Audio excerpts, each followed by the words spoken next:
এই জন্য যেটা বুঝাইতেছিলাম, মানুষই একমাত্র প্রাণী যাকে আল্লাহ স্বাধীনতা দিচ্ছেন। কোন সৃষ্টিকে আল্লাহ স্বাধীনতা দেন নাই। সমগ্র সৃষ্টিকে আল্লাহ চালাইতেছেন একটা ধারা দিয়া, সেটা হলো আল্লাহর হুকুম। এই জন্য কোন সৃষ্টি আল্লাহর বিরোধিতা করার কোনো ক্ষমতা রাখে না। 24 ঘন্টা আল্লাহর গুণগান গাইতে বাধ্য। আর এটা স্বীকারোক্তি আল্লাহ স্বয়ং নিজে দিতেছেন, মা মিন শাই ইল্লা ইউসাব্বিহু বিহামদি রাব্বি। সমগ্র সৃষ্টি 24 ঘন্টা আল্লাহর গুণগান গাইতে বাধ্য। বলবেন আমরা কি গাই না?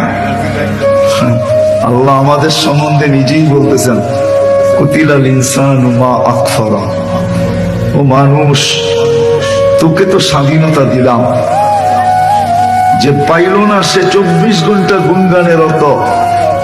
বিচার বিভাগ তো এটা বলা উচিত যে যে স্বাধীনতা পাইল তাকে আরো বেশি গুণগান গাওয়া উচিত ছিল। কি বলেন? বিচার বিবেক কি বলে? বিচার বিভাগ না, বিচার বিবেক। বিবেকও তো একটা আদালত, ঠিক না? যে বিন্দু পরিমাণ স্বাধীনতা পাইল না, সে যদি 24 ঘন্টা গুণগান গায়, আর যাকে আল্লাহ স্বাধীনতা দিলেন, ইচ্ছা স্বাধীনতা দিলেন, যেমন মনে চায় তেমন চলতে পারে, যা মনে চায় তা খাইতে পারে, যা মনে চায় তা পড়তে পারে, নাইলে এই দেহটা অস্তিত্ব দিছে কে? সত্য তো না অন্য কোন থিওরি আছে? এক সময় ছিল, আজকে নাই। এক সময় ছিল, বর্তমান বিজ্ঞানের কাছে এই থিওরি নাই। এটাই সত্য থিওরি যে কেউ না কেউ আমাদেরকে অস্তিত্ব দিচ্ছেন। আমরা যেটাকে আল্লাহ বলি, আল্লাহ আমাদেরকে অস্তিত্ব দিচ্ছেন। কিসের থেকে দিচ্ছেন? মিম্মা ইব্বাহি, বিদ্যুটে দুর্গন্ধময় নিকৃষ্ট পানির থেকে। অস্তিত্ব যদিও দিয়া থাকেন, কিন্তু এমন ভাবেই অস্তিত্ব দিচ্ছেন যে আমাদের মতো নিশ্চয় কেউ ছিল না। কোন সৃষ্টি মানুষের মতো নিশ্চয় অস্তিত্ব রাখে না, দুনিয়াতে পা রাখে না। মুরগির বাচ্চা পর্যন্ত মুরগির থেকে বা ডিমের থেকে বাহির হইতে দেরি, ঘন্টার ভিতরেই ছুটাছুটি করতে দেরি করে না। দেখছেন কখনো মুরগির বাচ্চা পাইলা? ঘন্টা খানিকের ভিতরে কি করে? ছুটাছুটি শুরু করে, নিজের খাদ্য টোকাইতে শুরু করে। চিল কাককে চিনতে, চিল আর কাককে চিনে, মার আওয়াজ বোঝে, ডাক দিতে দেরি, ডানার নিচে আসতে দেরি করে না। যে সৃষ্টিকে, সমগ্র সৃষ্টিকে আল্লাহ এক দ্বারায় চালাইতেছেন হুকুম দিয়া, চুল পরিমাণ নড়ার ক্ষমতা নাই।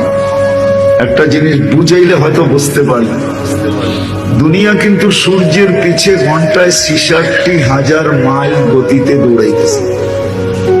কত? 66। আচ্ছা, যেটা 66,000 মাইল গতিতে দৌড়ায়, আমরা কি জমিনের পেটে না পিঠে? পিঠে, ঠিক না? পেটে তো না। আমার কথা বোঝেন? যদি পিঠে হয় তাহলে এটা 66,000 মাইল গতিতে দৌড়াইতেছে, ভাগতেছে, ছুটতেছে, তাহলে আপনি বসে আছেন কি করে? কি করে বসে আছেন? 200-500 মাইল বেগে যদি কোনো গতিতে যদি দমকা হাওয়া আসে, তো আপনার বিল্ডিং গুলো কাগজ হয়ে যাবে, ঠিক না? এটা তো 66,000 মাইল গতিতে দৌড়াইতেছে, আপনাদের বিজ্ঞান বলে। আপনি বসে আছেন কি করে? আচ্ছা, দৌড়ানোটা রাখি এখন। পার ঘন্টা 1000 মাইল বেগে এটা ঘুরতেছে চাক্কির মতো। কত? 1000 মাইল কয় সংখ্যা 1000 হয়? এক সংখ্যাই, ঠিক না? এটা যদি চাক্কির মতো ঘোরে, 1000 মাইল ব্যাগে যেটা ঘুরলো ওটার পিঠেই তো আপনি বসা, ঠিক না? তো ছিটকা যান না কেন? প্রথমটা উচিত ছিল উড়া যাওয়া, আর দ্বিতীয়টা উচিত ছিল ছিটকা যাওয়া। ছিটকানো বোঝেন? কোন জিনিস যদি দ্রুত গতিতে করতে থাকে ওটার উপরে যেটা রাখবেন ওটা ছিটকায় যাবে। আপনার আমি তো বসে আছি। আল্লাহ বলে ওয়াজআলনাল আরদা কারারা, জমিন ছুটবে তো ছুটবে, ঘুরবে তো ঘুরবে, কিন্তু আমি তাকে বাধ্য করছি তোমার পিঠে যা থাকবে এদের গায়ে যেন বাতাসও না। এটা আল্লাহ বাধ্য করছেন।